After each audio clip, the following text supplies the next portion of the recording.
Assalamualaikum warahmatullahi wabarakatuh. Perkenalkan, nama saya Ilham Adriamsah dari reguler 2 dengan NIM 2050702011111108. Di sini saya akan menjelaskan bagaimana cara melakukan pemangsangan cairan intravena. Sebelumnya, marilah kita mengetahui apa sih pengertian dari cairan intravena tersebut.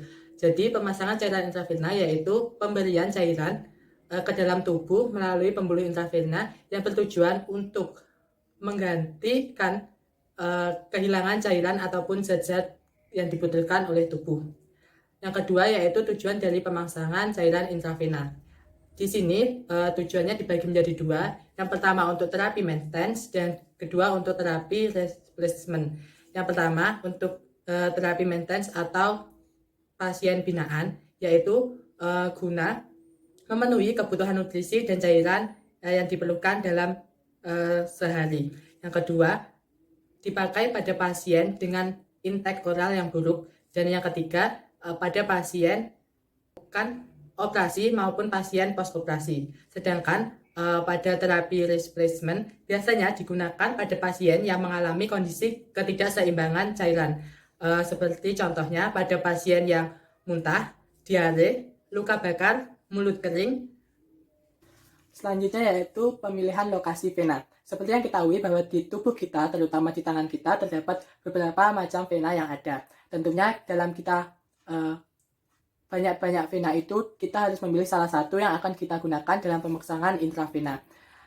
Sebagai contohnya, vena yang ada di tangan kita yaitu vena dorsalis metacarpal, vena cephalica, dan juga vena basalica. Nah, berikut merupakan vena yang dapat kita gunakan saat melakukan pemasangan intravena. Yang pertama yaitu gunakan vena distal terlebih dahulu. Yang kedua yaitu gunakan lengan pada pasien yang jarang digunakan dalam melakukan aktivitas. Selanjutnya yaitu pilih vena yang terdapat di atas ataupun di jauh area fleksi. Selanjutnya yaitu pilih vena yang berukuran besar. Hal ini untuk memungkinkan aliran darah yang adekuat saat melakukan pemasangan intravena. Selanjutnya yaitu palpasi vena untuk menentukan kondisinya. Pilih vena yang lunak, penuh, dan juga tidak tersumbat. Lalu pilih lokasi yang tidak akan mempengaruhi pembedahan ataupun prosedur yang akan direncanakan. Yang terakhir yaitu pilih vena yang lurus dan juga tidak bercabang. Cara menentukan bagaimana vena tersebut lurus dan juga bercabang yaitu dengan cara menggenggamkan tangan klien pada dengan nyaman dan juga tidak tegang. Selanjutnya kita fleksikan tangan klien ke arah bawah. Selanjutnya kita bisa melihat vena yang lurus dan tidak bercabang.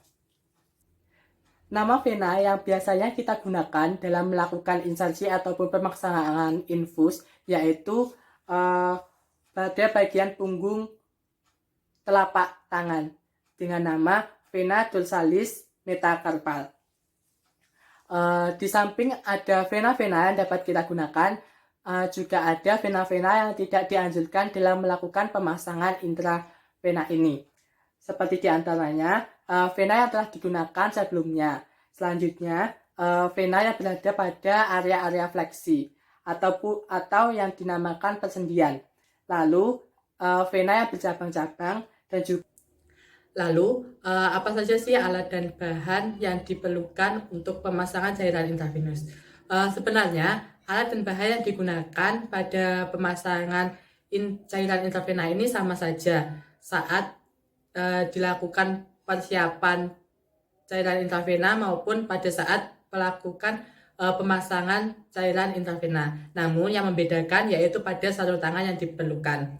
Berikut merupakan alat dan bahan yang digunakan.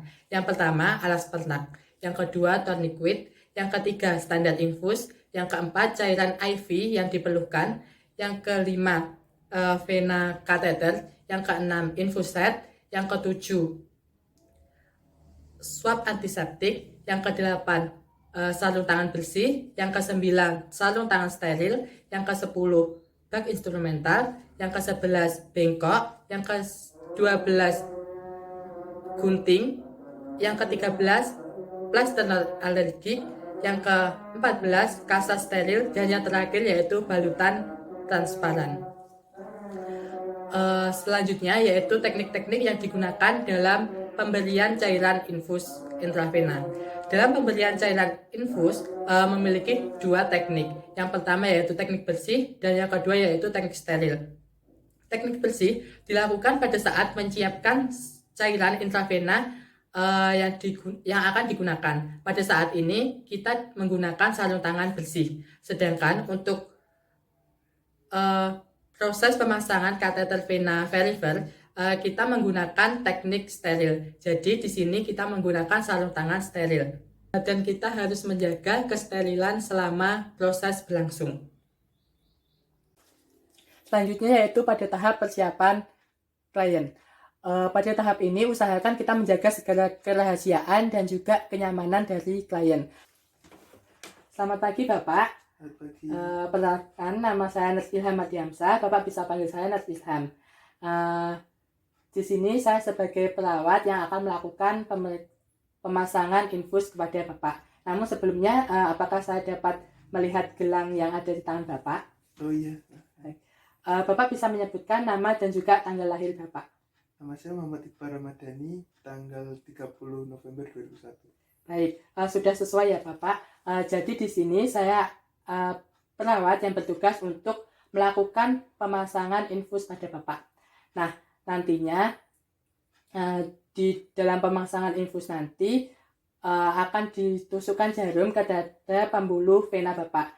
Nanti akan menimbulkan vena Bapak itu mengeluarkan darah. Namun Bapak jangan khawatir, nanti dapat kita atasi dengan menekan area vena Bapak.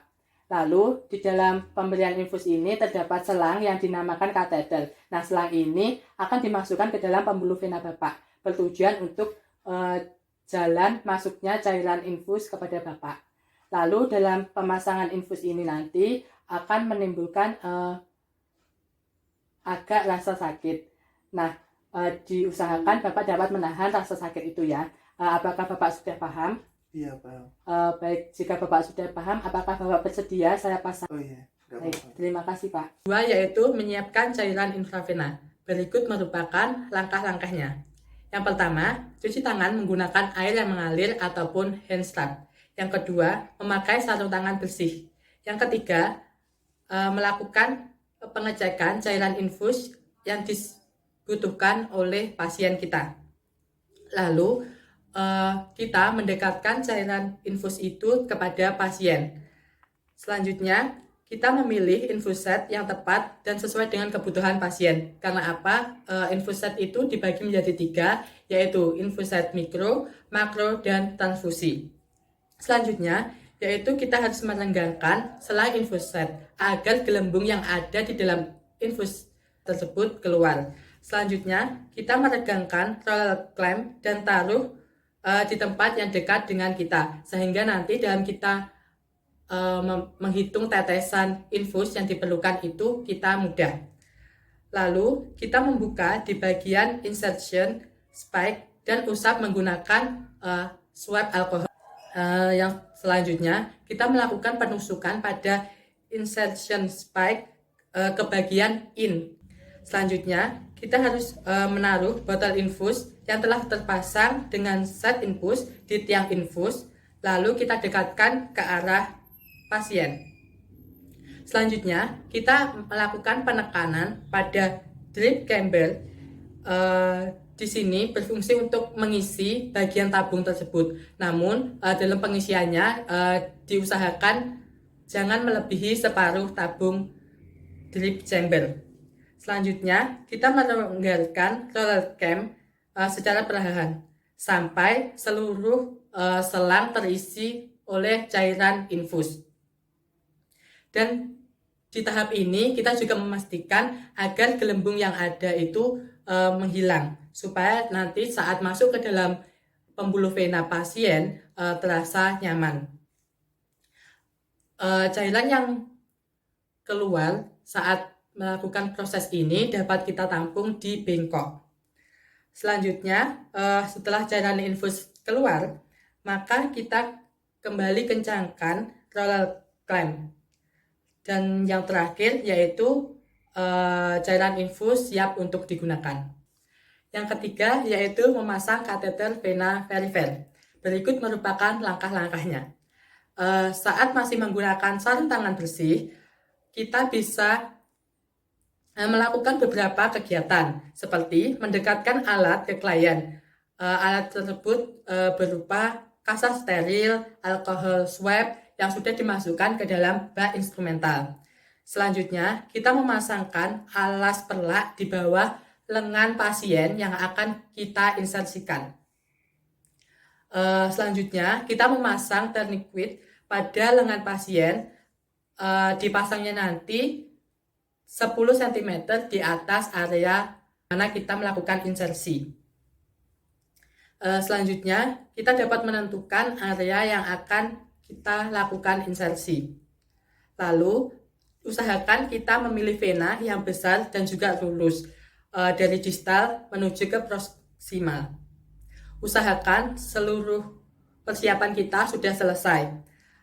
Karena apa? Setelah kita menggunakan sarung tangan steril, kita tidak boleh sembarangan memegang apapun. Jadi usahakan kita sudah siap dan saat menggunakan sarung tangan steril kita sudah dalam kondisi yang steril.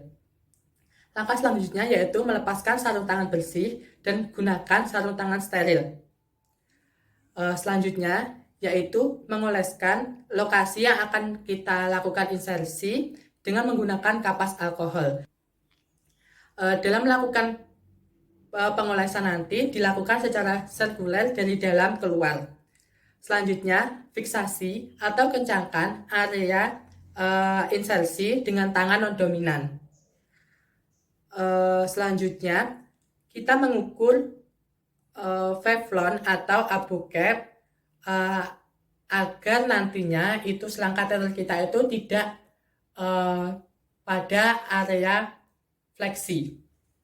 Selanjutnya, masukkan Vevlon atau abu cap pada vena dengan sudut 15-30 derajat dari permukaan. Lalu, mata jarum yang kita gunakan itu harus menghadap ke atas. Selanjutnya, ketika Vevlon dan juga abu cap masuk ke dalam vena, nanti akan terlihat darah. Hal ini menunjukkan saat melakukan insersi kita sudah tepat di dalam pembuluh venanya. Lalu saat jarum sudah masuk, kita dapat melepaskan tourniquet dan dorong kanul masuk disertai dengan penarikan jarum secara perlahan sampai dengan pangkal kanul. Sebelum jarum dilepaskan, tekan pada ujung kanul dengan tangan non-dominan. Hal ini bermaksud agar darah tidak keluar dan kemudian setelah proses itu kita hubungkan dengan selang infus yang ada cairan infusnya tadi. Selanjutnya kita renggangkan roller clamp agar cairan infus bisa masuk ke dalam selang infus. Jika sudah dipastikan masuk ke dalam vena, lakukan fiksasi dan juga penutupan agar area insersi itu tidak terkontaminasi oleh bakteri dan juga selang kateter yang kita pasangkan tadi tidak copot. Dalam penutupannya ini kita bisa menggunakan kasa steril dan juga plester non alergik. Dengan area insersi tersebut selalu kita observasi atau kita pantau. Selanjutnya, jika semuanya sudah berhasil dan juga cairannya sudah bisa masuk ke dalam pembuluh vena, maka kita sudah dapat menyudahi pemasangan cairan infus. Lalu kita bisa melepaskan sarung tangan kita, merapikan alat-alat yang kita gunakan, dan juga setelah itu kita mencuci tangan. Sekian pemaparan yang dapat saya sampaikan, kurang lebihnya saya mohon maaf yang sebesar-besarnya. Wassalamualaikum warahmatullahi wabarakatuh.